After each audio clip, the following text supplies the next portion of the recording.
नहीं, मैंने ऐसा नहीं कहा। मैंने कहा कि इस देश में सभी वर्ग को रिजर्वेशन मिल रहा है। जनरल को भी मिल रहा है, ओबीसी को भी मिल रहा है, एससी को भी मिल रहा है, एसटी को भी मिल रहा है।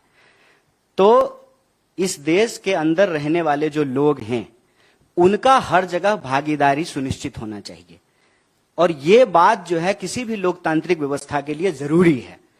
आप इसको सिंपली जो है एक बैलगाड़ी के उदाहरण से समझ सकते हैं। दो बैल एक बैलगाड़ी खींचता है, एक बैल अगर बायां चले और दूसरा बैल दायां चले तो गाड़ी तो आगे नहीं बढ़ेगी। समाज में अगर आप संतुलन चाहते हैं तो जिसकी जितनी संख्या है उसकी उतनी भागीदारी आपको सुनिश्चित करनी पड़ेगी। अभी तो हम सामाजिक, आर्थिक और जातीय आधार पर गणना की बात कर रहे हैं। 50% महिला भी तो है। कब तक जो है हम लोग इस बात को दबाते रहेंगे?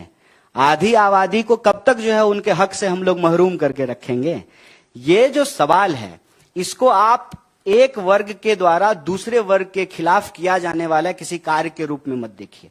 इसको आप ऐसे देखिए कि किसी भी राज्य के लिए उस राज्य के भीतर रहने वाले जो लोग हैं उनकी वास्तविक स्थिति का पता होना चाहिए। यह सीधी सी बात है।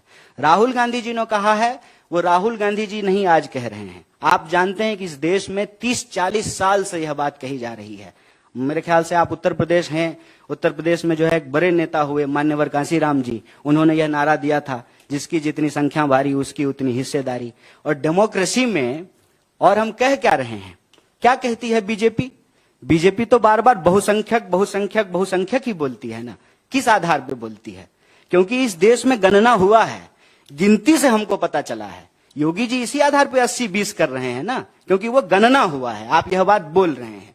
और अगर ऐसा होता है कि जिसकी जितनी संख्या है तो किसी के साथ जो है यह अन्याय नहीं है।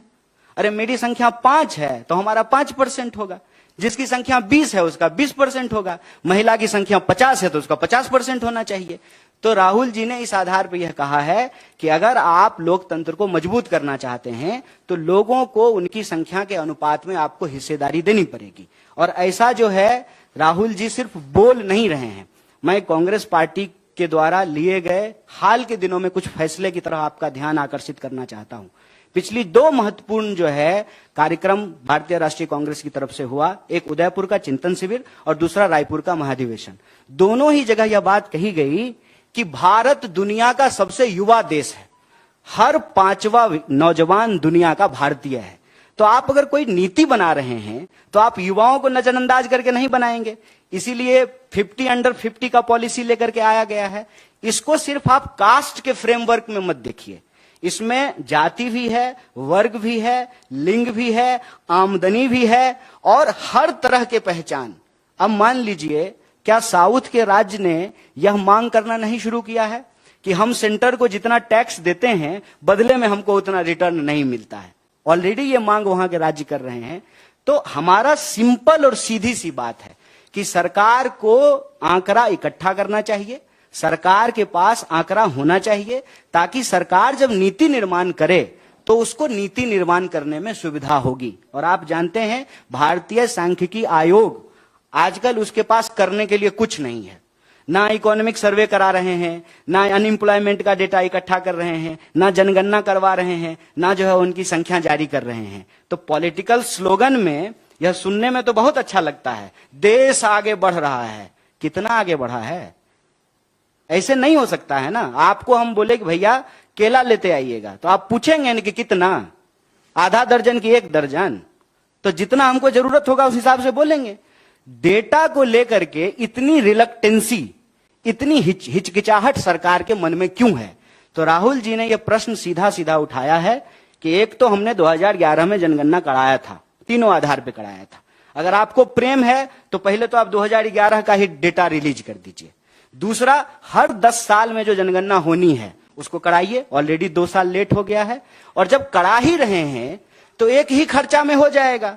जैसे आपके घर पे आएंगे गिनने के लिए आपको, तो आपको भी गिन लेंगे, आपकी घर की महिला को भी गिन लेंगे, बच्चा को भी गिन लेंगे, और आप कौन जाति के हैं ये भी गिन लेंगे। आपके घर में कितना सिलेंडर है, आपका रूम कितना है, आप कौन सा गाड़ी इस्तेमाल करते हैं, आपकी इकोनॉमिक हालत क्या है, इसको भी गिन लेंगे।